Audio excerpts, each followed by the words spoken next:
This is the America's Quarterly Podcast. I'm Brian Winter. Venezuelans are scheduled to vote for president on July 28th. In today's episode, we'll look at whether the dictatorship of Nicolás Maduro is likely to accept the result and if there's any chance for a transition to democracy.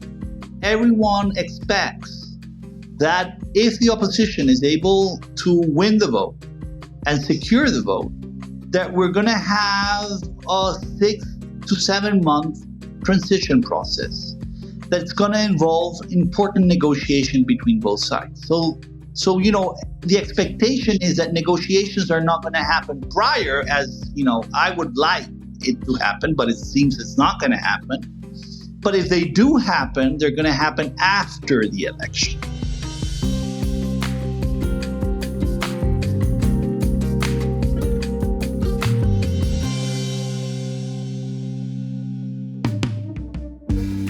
We're just a few weeks away now from Venezuela's election. Sitting here today, the opposition candidate Edmundo González Urrutia, a former diplomat and academic, has about 60% in polls, compared to support of just 9% for Nicolás Maduro, with the remaining quarter or so of the electorate still undecided.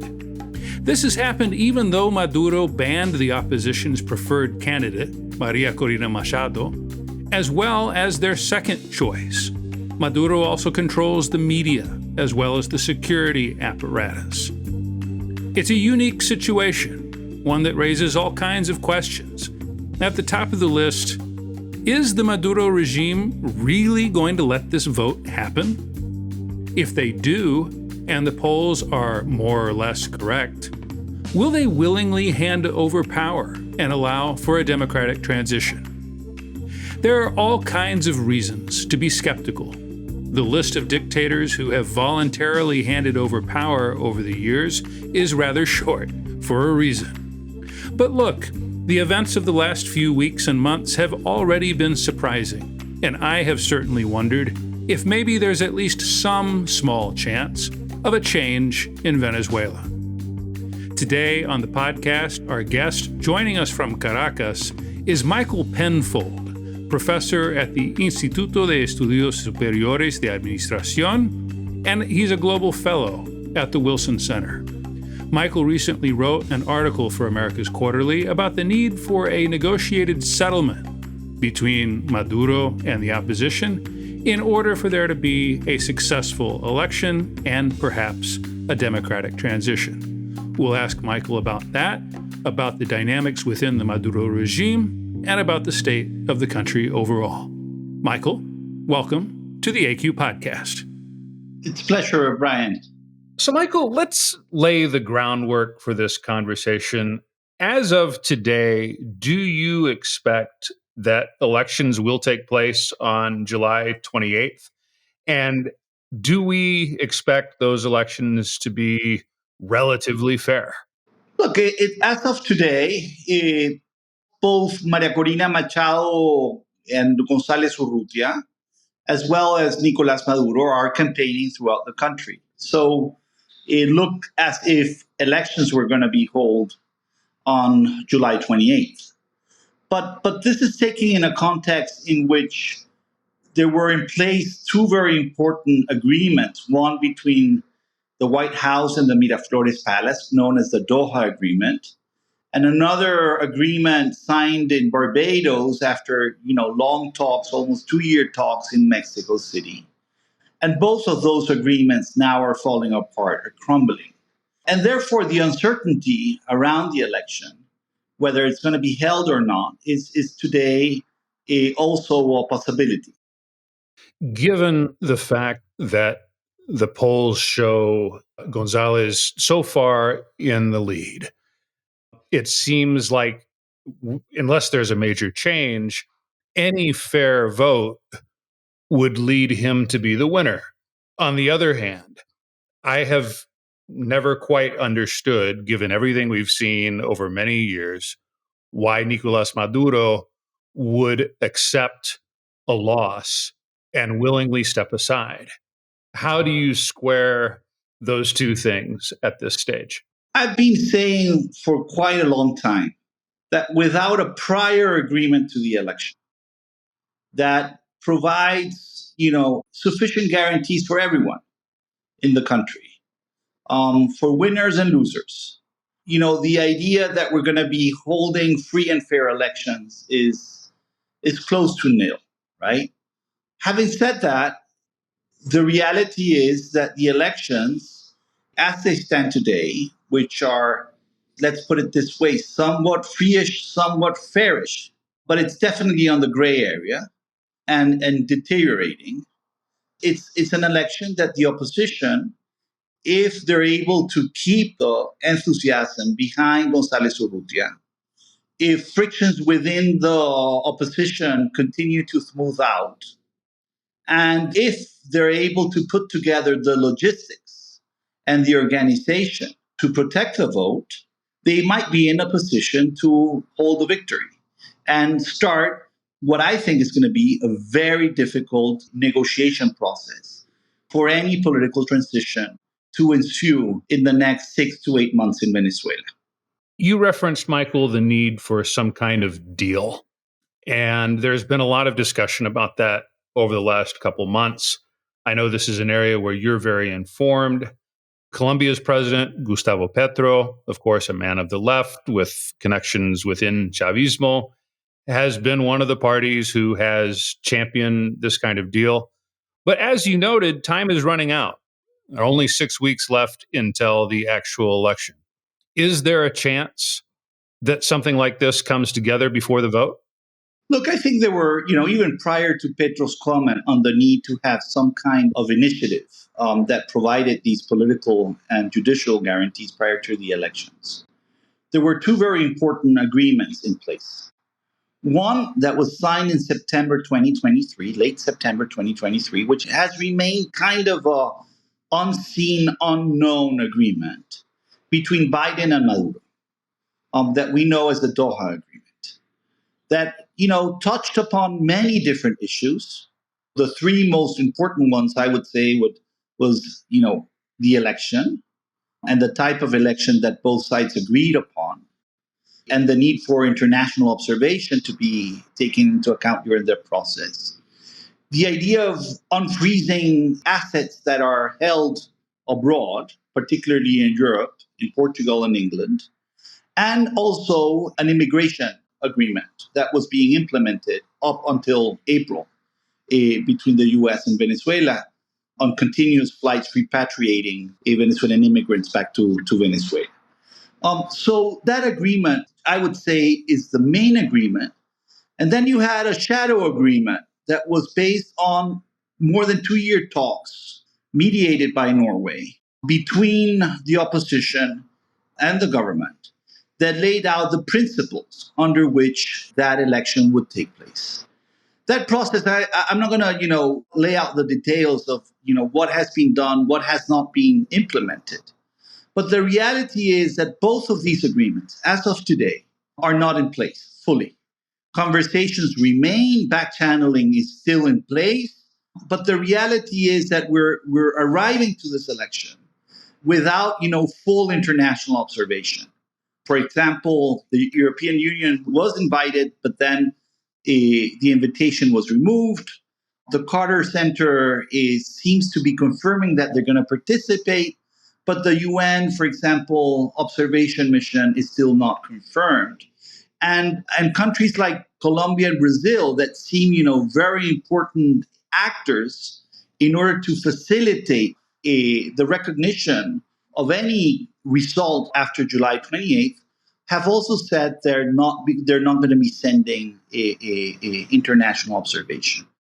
And Michael, how about the agreement proposed by Colombia's president, Gustavo Petro, for a post-election amnesty of sorts? Can you explain what the terms would be and its viability?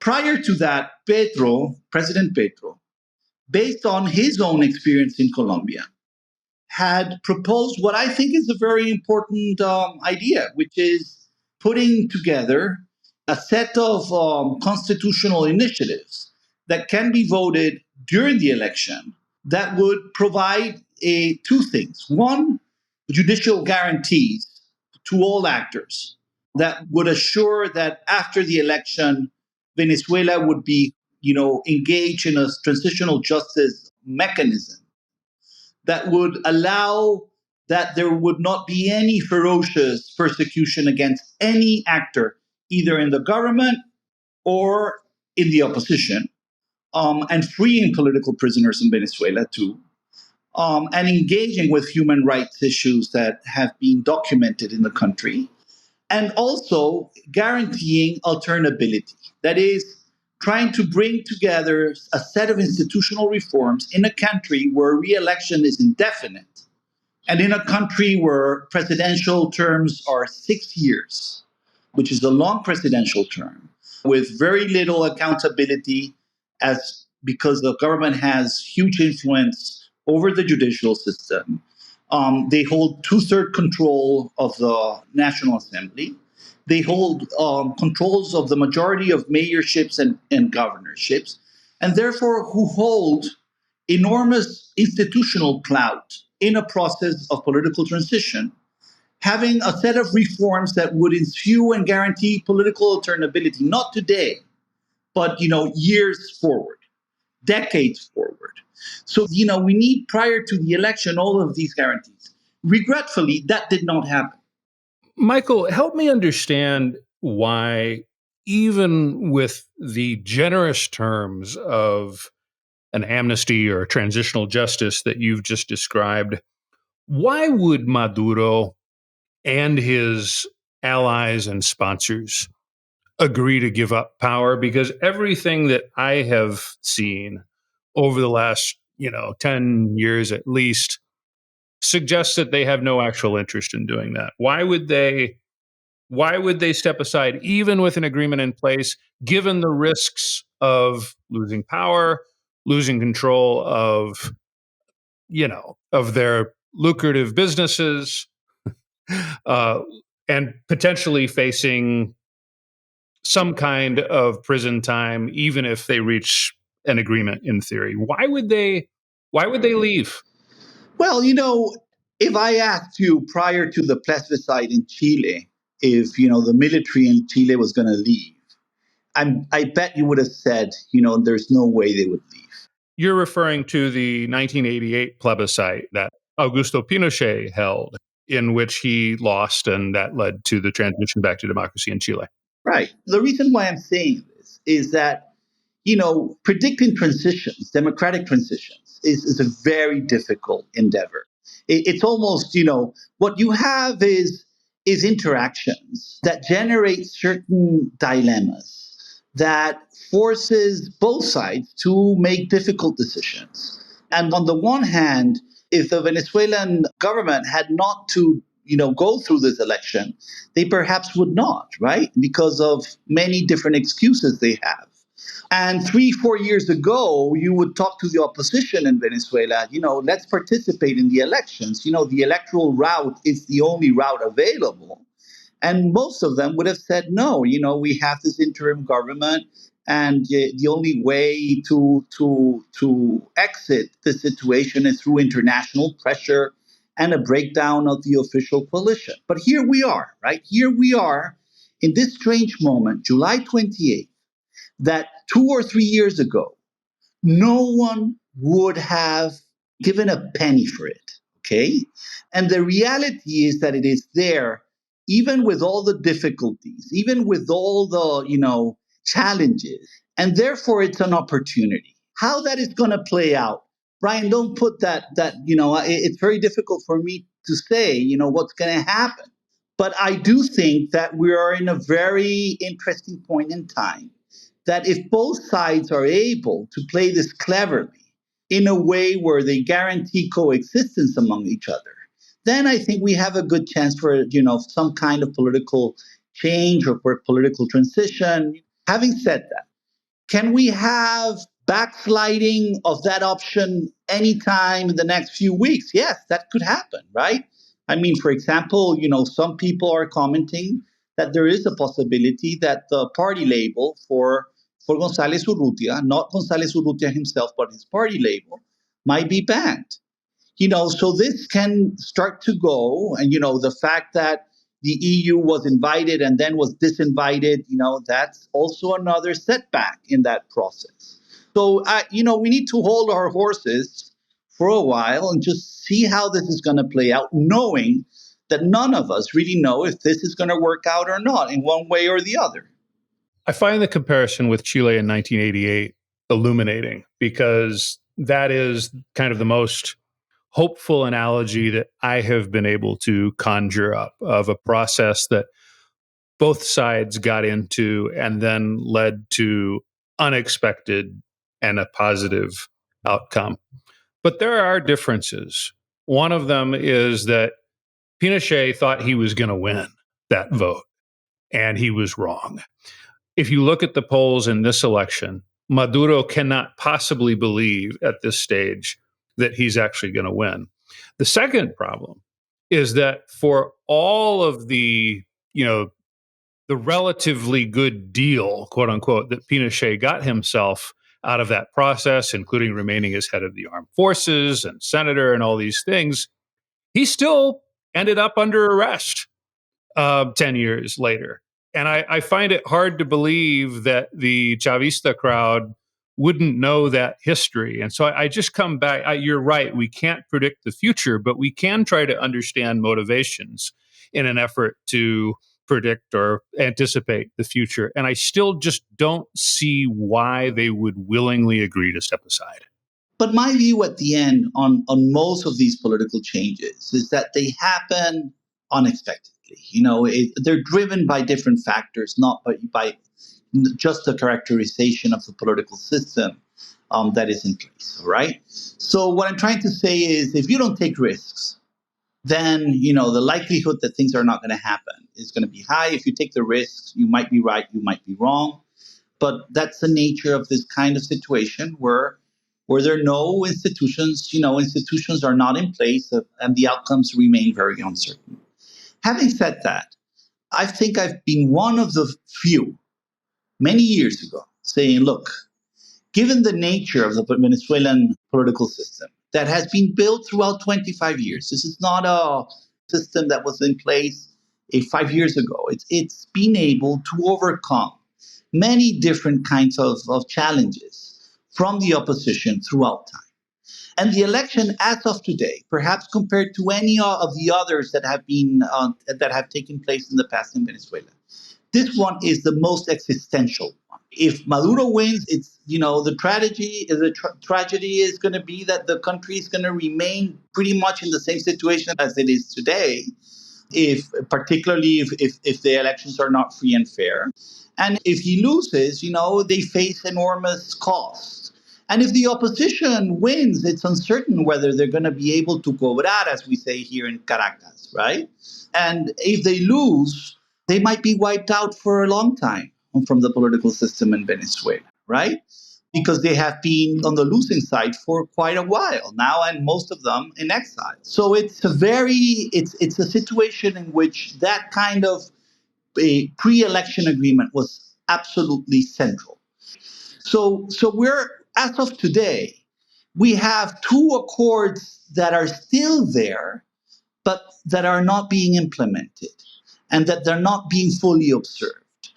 I think if those two accords were in place today and both sides felt comfortable with what there is in there, then perhaps July 28th has a better chance than what you're saying, which is, why would Maduro put himself at risk by losing? But then, having said that, you don't know exactly what's going on that might induce him to recognize the outcome if it happens. And we don't know, for example, as of today, if the opposition also holds the kind of organization throughout the whole country to protect the vote and secure the results. So the outcome, as I've been saying, is uncertain.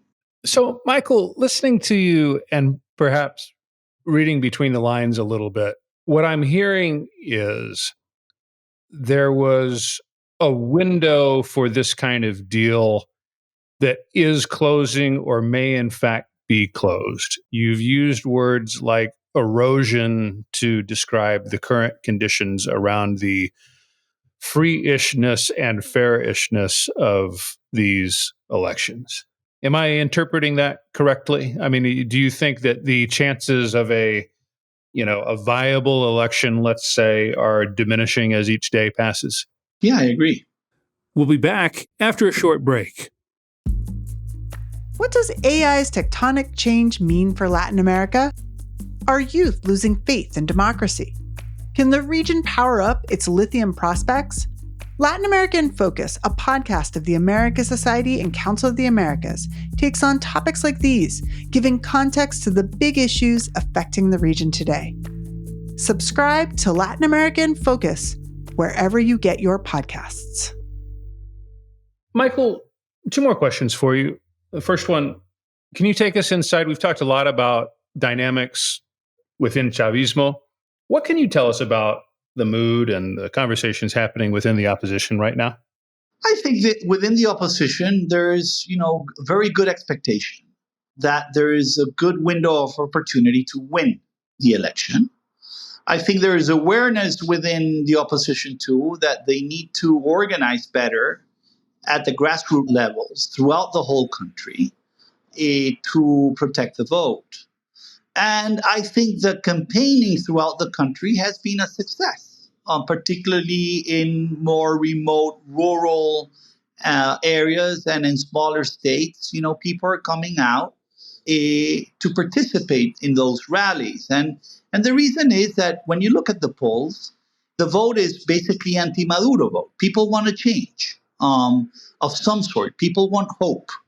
And Chavismo is not providing any alternative for change at this point. They're promising continuity. I would also say that everyone expects that if the opposition is able to win the vote and secure the vote, that we're going to have a 6 to 7 month transition process that's going to involve important negotiation between both sides. So the expectation is that negotiations are not going to happen prior, as I would like it to happen, but it seems it's not going to happen. But if they do happen, they're going to happen after the election, right? But those are going to be very tough negotiations because even if Chavismo loses, they have enough leverage, given their very strong control over different key institutions in Venezuela. This leads, Michael, to my final question, which is about the mood among the Venezuelan people as a whole. This is a nation that has been through so much over the last 10 years, especially hunger, economic collapse, the exodus of a quarter of the population, and, as you noted, a regime, a dictatorship that has not wanted to leave. Do people believe this time around that there is some possibility of change, or is there, what I would think of as a justified cynicism about whether this will actually lead to anything different? It's an interesting question, and I'm going to try to be as descriptive as possible, okay? Based on the polls, which I think does a fair characterization of where I think Venezuelans are at. First of all, Venezuela wants to vote. They're very enthusiastic about the idea of voting. This is a country that has been voting since 1958, right? Under different full democracy, more semi-competitive situation to non-competitive situations to somewhat competitive situations. But people have always, the idea that Venezuelans are not going to vote is something that is, not in our culture. Secondly, I would say that people want hope, that people want change. And what is driving the gear for them to go out and vote is basically this hope, not only of voting or reuniting the family and having their brothers, sisters, grandsons back at home. Venezuela has gone the largest migration crisis in Western Hemisphere history in the last century. Third thing I would say is that people want some negotiation. People are for a settlement, and they're fed up of the fighting. They're fed up of the conflict. They want prosperity. They want the economy to recover. They want the oil sector to be reinserted in international markets, and they want sanctions to be fully relieved. And I think they all understand that that's going to be an outcome of the election as such. Um, I also think that people are only willing, and this is a very strong finding in most polls, that people look at this a lot from an individual level. That is, they're willing to vote, but they're not as enthusiastic, for example, as going out and protests. Why? Because they have done that in the past, and they don't feel it has that any good outcome for them. But that doesn't mean that they're not willing to protest, for example, for water, which is life here, right? I mean, that's life, or electricity. So they're willing to raise their voice for social services overall. And finally, I think that the the atmosphere here is one in which we're all the country's just waiting to get out to the polls. So people are expectant about the date. Um, People are ready to mobilize voluntarily, to vote. And that's sort of but the environment is also, and this is the question everyone asks. Well, yes, the opposition it seems to be leading in the polls, but is that going to happen?